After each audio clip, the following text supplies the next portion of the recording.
안녕하세요, 메슬로입니다. 오늘은 바르셀로나를 떠난 외계인 호나우지뉴의 커리어 말년에 대해 알아보도록 하겠습니다. 바르셀로나에서의 말년, 문제아로 전락하며 쫓겨나듯 팀을 떠난 호나우지뉴, 그의 선수 생활 끝자락은 어땠을까요? 그럼 재밌게 봐주세요. 바르셀로나를 왕좌로 복귀시키는데 1등 공신이었던 호나우지뉴는 2006년 월드컵에서의 실패 이후 본격적인 내리막길로 들어섰습니다. 동료들과의 불화설을 비롯해 여러 연문서를 뿌리고 다니며 어느덧 바르셀로나 내에서 문자 취급을 받기 시작했는데요. 당시 호나우지뉴의 경우 바르셀로나 말기에 부상은 물론 체중 관리에 실패하면서 체력적인 한계가 경기장에서 여실히 드러났고 한동안 백업 자원으로 기용되는 굴욕을 맛보기도 했습니다. 게다가 베이징 올림픽 브라질 대표팀 와일드카드 차출권으로 극심한 갈등을 빚으며 바르셀로나와의 관계는 더욱 멀어지는 데 이르렀죠. 따라서 그를 응원하던 팬들도 등을 돌려 그의 방출을 요구하기 시작했고 과르디올라 감독은 그를 내보낼 준비를 했습니다. 다행히 호나우지뉴에게 AC 밀란이 손을 내밀었는데요. 그렇게 그는 2008년 하나 약 337억 원의 밀란으로 이적했습니다. 당시 밀란은 지난 시즌 피오렌티나에게 밀려 리그 5위를 기록하여 챔피언스리그 진출이 좌절된 상황으로 젊고 강한 팀을 만들기 위해 전면 리빌딩을 감행하고 있었습니다. 먼저 질라르디노와 올리베이라를 이적시키고 부상으로 이탈한 호나우두가는 작별을 고한 대신 카카, 파투, 팔로스키 등 젊은 선수들로 공격진을 개편하기 시작했는데요. 그리고 공격진 보강 차원에서 아데바요르와 호나우지뉴 사이에서 저울질 끝에 호나우지뉴를 택한 것이었습니다. 이와 동시에 은퇴한 카프의 빈자리를 잠브로타를 영입해 메웠으며 플라미니까지 영입해 전반적인 세대 교체를 시도했습니다. 그러나 호나우지뉴의 영입에 대해 우려의 목소리를 보내는 이들도 분명 존재했으니 바로 그가 안첼로티가 구사하는 전술에서 위치가 불분명하다는 것이었습니다. 과거 세계 최고의 윙어로 꼽히던 히바우드가 안첼로티의 4-3-1-2에서 뛰기 애매한 위치로 결국 전력의 자원으로 분류되어 방출되었듯 카카가 에이스인 상황에서 호나우지뉴가 자신의 진가를 떨칠 수 있는 자리가 보이지 않는다는 것이었습니다. 어찌저찌 기용된다고 하더라도 이미 독일 월드컵을 통해 불협화음을 보여준 카카와의 호흡을 기대하기 어렵다는 의견도 존재했는데요. 하지만 한편에선 안첼로티의 전술적인 조정이 이뤄진다면 호나우지뉴, 카카, 파투, 삼바 트리오의 활약을 기대봄직하다는 반대 의견들도 있었습니다. 그런데 팬들의 우려처럼 호나우지뉴는 굉장히 고전했습니다. 베이징 올림픽 참가 여파로 동료들과 호흡을 맞출 기회가 부족했던 것도 있지만 무엇보다 카카와의 동선 겹침 문제는 여전히 해결되지 않았는데요. 게다가 후반기에 접어들수록 떨어진 체력 그리고 줄어든 스피드와 활동량은 밀란의 공격 전개에 해가 된다는 평가를 받았습니다. 오히려 베컴 합류 밀란의 공격이 더욱 살아나자 호나우지뉴는 불과 한 시즌 만에 게르기란 혹평을 받게 되는데요. 그런데 2009년 밀란의 대격변이 찾아오면서 호나우지뉴의 입지에 큰 변화가 찾아왔습니다. 먼저 과르디올라 감독의 성공적인 데뷔에 영감을 받은 밀란은 안첼로티와 결별하고 40세 젊은 레오나르도를 새 사령탑으로 세웠습니다. 이와 동시에 카카가 레알 마드리드로 떠나면서 호나우지뉴는 그의 공백을 대체해야 하는 막대한 임무를 짊어지게 되는데요. 당시 밀란이 카카를 대체할 수 있는 그룹키프를 복귀시키지 않고 보르도에 고스란히 넘겨주는 등 여러 자원들의 이탈로 출혈이 큰 상태임에도 불구하고 이에 대한 수혈은 미비하자 호나우지뉴의 어깨도 무거워질 수밖에 없었습니다. 자, 레오나르도 감독은 밀란을 1980년 브라질 대표팀처럼 만들겠다는 원대한 포부를 드러내며 측면 공격과 함께 팬들이 즐거워하는 축구를 하겠다고 밝혔습니다. 그리고 안첼로티의 4-3-1 시스템이 너무 신중하다고 생각하여 4-3-3으로 변화를 꾀했고 호나우지뉴를 본래 왼쪽 측면 윙어 자리에 기용했는데요. 그는 동양의 레오나르도 감독의 신뢰 속에서 부활하기 시작했습니다. 폭발적인 스피드, 드리블을 보여주진 못했지만 창의적인 플레이로 밀란의 공격 전개를 매끄럽게 흘러가게 만들어줬죠. 공격진에서 파투 보리엘로와 좋은 케미스트리를 보여주며 해당 시즌에 12골 14도움을 기록, 도움왕에 오르는 영광을 안기도 했습니다.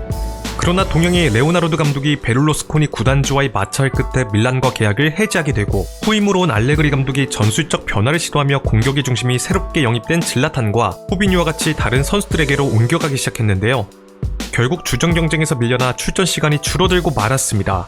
따라서 그는 커리어에서 새로운 전환점을 찾고자 했으며 무엇보다 자국에서 진행되는 브라질 월드컵 출전에 대한 열망이 남아있어 이를 염두에 두고 출전 시간이 보장되는 곳으로 이적하고자 했습니다.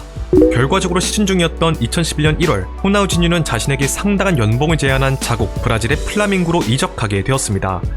여담으로 이 시즌에 밀란은 리그 우승을 거두게 되는데 다행히 시즌 초반에 일정 경기를 소화하여 우승 메달을 받을 수 있었습니다. 자, 슈퍼스타의 브라질 복귀는 많은 기대를 불러일으켰습니다. 첫 시즌 플라밍고가 남미의 챔피언스 리그인 코파 리베르타도레스에 진출하는 데 크게 기여했으나 플라밍고와 급여 미지급 문제로 갈등을 빚기 시작했고 소송 끝에 2012년 6월 단 한 시즌 만에 계약을 해지하며 브라질에서의 첫 생활은 쓸쓸하게 끝나고 말았는데요. 그러자 그에게 브라질의 중하위권 팀인 아틀레티코 미네이루가 발빠르게 접근해 왔습니다. 당시 이들은 팀의 사정이 좋지 않았지만 호나우지뉴의 높은 연봉을 감수하면서까지 그를 중심으로 팀을 재건하겠다는 강력한 의지를 드러냈습니다. 이는 호나우지뉴를 감동시키며 마음을 사로잡게 되죠. 사실 아틀레티코의 쿠카 감독은 프리킥 전문가로 불리는 주니뉴를 눈독 들이고 있었습니다. 그러나 호나우지뉴가 갑자기 매물로 나오자 자신의 전술에서 프릴롤로 쓰기엔 주니뉴보단 호나우지뉴가 더 부합하다고 생각하여 급격히 노선을 튼 것이었는데요. 그리고 훗날 그의 선택은 팀의 성공을 이끈 결정적인 신의 한 수로 작용했습니다. 자, 당시 아틀레티코는 국제대회 경험이 많지 않던 클럽이었는데 경험이 많은 호나우지뉴의 존재는 팀에게 자신감을 가져다 주었으며 클럽의 글로벌한 인지도를 높여 상업적 가치를 상승시키는 효과를 가져왔습니다. 이렇듯 팀은 호나우지뉴 효과를 톡톡히 보았고 호나우지뉴의 경우엔 감독의 무한한 신뢰 속에서 마에스트로처럼 공격을 진두지휘하며 팀의 상승세를 이끌기 시작했습니다. 당시 그의 이전 팀인 플라밍고는 상승세인 아틀레티코와 반대로 하위권을 맴돌면서 팬들은 여전히 클럽과 법적 분쟁 중인 호나우지뉴에 대해 극도의 악감정을 표출하기도 했는데요. 따라서 이들이 맞붙는 경기에 180명이 넘는 경찰들이 호나우지뉴를 포함하여 아틀레티코를 보호하기 위해 출동하기도 했습니다.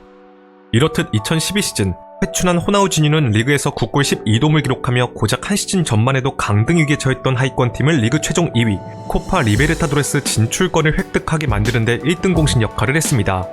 그리고 2013 시즌엔 맨시티 출신의 스트라이커 조와 엄청난 케미스트리를 보여주며 코파 리베르타도레스 무대에서 4골 7도움을 기록, 클럽의 극적인 창단 첫 우승을 이끌었습니다.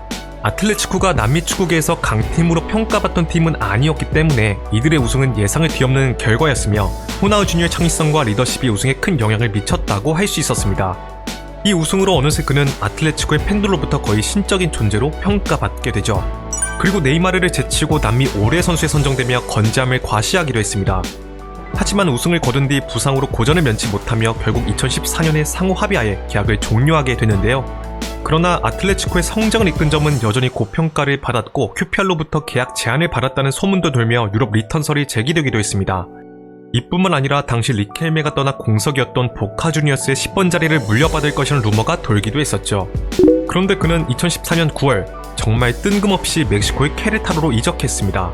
이들이 제시한 금전적인 조건과 풍요로운 사생활을 보낼 수 있는 매력적인 멕시코의 생활 환경이 호나우지뉴의 이목을 이끌었으며 클럽의 입장에선 호나우지뉴가 창출해낼 다양한 상업적 이익을 기대하고 그의 영입을 추진한 것이었는데요. 실제로 그가 영입되고 케레타로는 티켓 판매 증가 및 여러 스폰서십 계약을 맺으며 마케팅적으로 성공했다고 합니다. 자, 하지만 어느덧 30대 중반에 접어든 호나우지뉴는 노쇠화되어 기대보다 저조한 경기력을 보여주었습니다. 따라서 감독은 그를 더 이상 팀의 핵심 선수로 삼을 수 없다고 판단했고 팀 훈련에 소홀한 모습을 보이는 등 팀의 규율에 어긋나는 행동들로 팀의 분위기까지 해치자 호나우지뉴는 대단한 가치를 지니고 있어 마케팅적으로 엄청난 성공을 거뒀다. 하지만 우리는 모든 측면에 기여하는 선수들이 필요하다 라며 그와 단 한 시즌 만의 결별을 발표하게 되는데요. 그리고 호나우지뉴는 자국에서 커리어를 마무리하고 싶다는 바람으로 브라질의 명문 플루미네세와 계약을 체결했습니다. 그러나 기대만큼의 활약을 보여주지 못하며 고작 3개월 만에 계약을 해지했습니다. 이후 그는 42살까지 현역 선수로 뛸 것이란 강한 집념을 나타냈지만 오랜 기간 누적 신세로 지내며 결과적으로 2018년 공식 고별 경기 없이 은퇴를 선언했습니다. 호나우지뉴는 단순히 축구를 잘하는 선수 그 이상이었던 것 같습니다. 축구를 예술로 승화시킨 마법사였고 지금도 그가 우리에게 남긴 유산은 계속해서 축구 팬들에게 영감을 주고 있는데요. 자, 여러분들은 오늘 이야기를 들으면서 어떤 생각이 드셨나요? 댓글로 의견을 남겨주시면 감사드리겠습니다. 자, 오늘의 영상은 여기까지입니다. 재밌게 보셨다면 좋아요와 구독을 부탁드리며 다음에는 더 재밌는 컨텐츠로 찾아뵙도록 하겠습니다. 감사합니다.